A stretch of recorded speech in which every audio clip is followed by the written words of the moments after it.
जय हिंद दोस्तों, स्वागत है आपका। दोस्तों, दुनिया के दो बड़े दुश्मन देश इजराइल और संयुक्त अरब अमीरात करीब 72 साल बाद दोस्त बन गए हैं। वहीं दोस्तों, सच मानिए अमेरिका ने इस दोस्ती को कायम बनाने में बहुत ही महत्वपूर्ण अपना रोल निभाया है। और दोस्तों, ट्रंप ने इजराइल के प्रधानमंत्री बेंजामिन नेतन्याहू और अबू धाबी के crown prince Mohamed Al Nahyan के बीच हुए इस समझौते को एक वास्तविक ऐतिहासिक मौका करार दिया है। और यहाँ दोस्तों, विशेषज्ञों का मानना है कि यह डील न केवल ईरान और चीन की दोस्ती का जवाब है, बल्कि भारत के लिए बड़ी खुशखबरी है।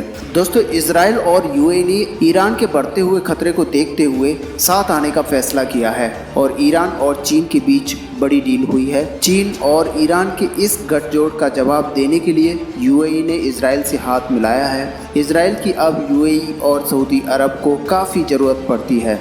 यूएई और सऊदी अरब की पाकिस्तान से दूरी बढ़ रही है और इसी वजह से दोस्तों यूएई को फ़लस्तीन का साथ छोड़कर इजराइल का दामन थामना पड़ा है। यहाँ आपको बता दें कि यमन की जंग में सऊदी अरब बुरी तरह से फंसा हुआ है और पाकिस्तान की सेना उसकी मदद के बाद भी जंग खत्म नहीं हो पा रही है।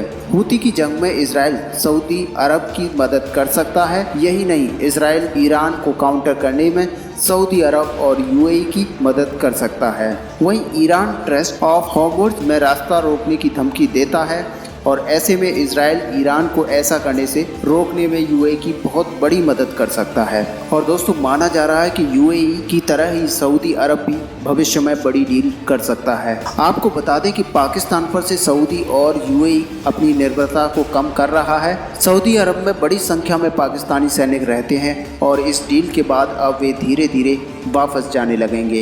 इनकी जगह अब मिस्र और सूडान के सैनिक हूती विद्रोहियों के खिलाफ जंग के लिए सऊदी अरब आ रहे हैं और इजराइल इन सैनिकों को ट्रेनिंग और रणनीतिक मदद दे रहा है। वहीं पाकिस्तान और सऊदी अरब की दूरियां बहुत ज़्यादा बढ़ती जा रही हैं। दोनों देशों के बीच कई मुद्दों पर मतभेद काफ़ी बढ़ गया है। और दोस्तों, अब अमेरिका चाहता है कि पश्चिम एशिया में इजराइल उसकी भूमिका निभाए। इजराइल इसे अच्छे से अंजाम भी दे सकता है। यूएई की लीबिया में भी बड़ी दिक्कत आ रही है और लीबिया में यूएई के समर्थक खलीफा हफ्तार जंग हार रहे हैं। फ्रांस और यूएई हफ्तार का समर्थन कर रहे हैं। वहीं लीबिया सरकार को तुर्की की ओर से समर्थन मिल रहा है। आधुनिक हथियारों से लैस इजराइल लीबिया में जंग जीतने में यूएई की काफ़ी मदद कर सकता है। और दोस्तों, भारत के अरब देशों और इजराइल दोनों से ही बहुत ही अच्छे संबंध है।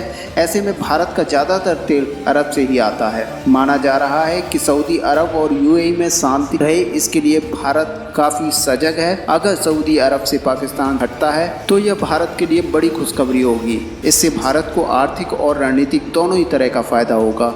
सऊदी अरब में भारत का भी प्रभाव और बढ़ सकता है। वहीं इजराइल यूएई की बीच डील का असर दुनिया में काफ़ी दूर तक होगा। इससे पश्चिमी एशिया, यूरोप और अफ्रीका शामिल हैं। वहीं दोस्तों, माना जा रहा है कि पश्चिमी एशिया में अमेरिका के साथ चल रही तनातनी के बीच ईरान और चीन जल्दी एक महाडील को समझौते को साइन कर सकते हैं। इसके तहत चीन ईरान से बेहद सस्ती दरों पर तेल खरीदेगा।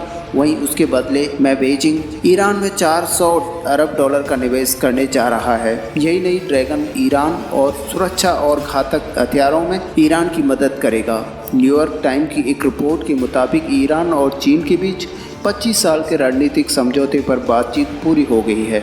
हालांकि अभी इसे ईरान की संसद मजलिस से मंजूरी नहीं मिली है और इस डील के 18 पन्ने के दस्तावेजों से पता चलता है कि चीन बहुत कम दाम में अगले 25 साल तक ईरान से तेल खरीदेगा।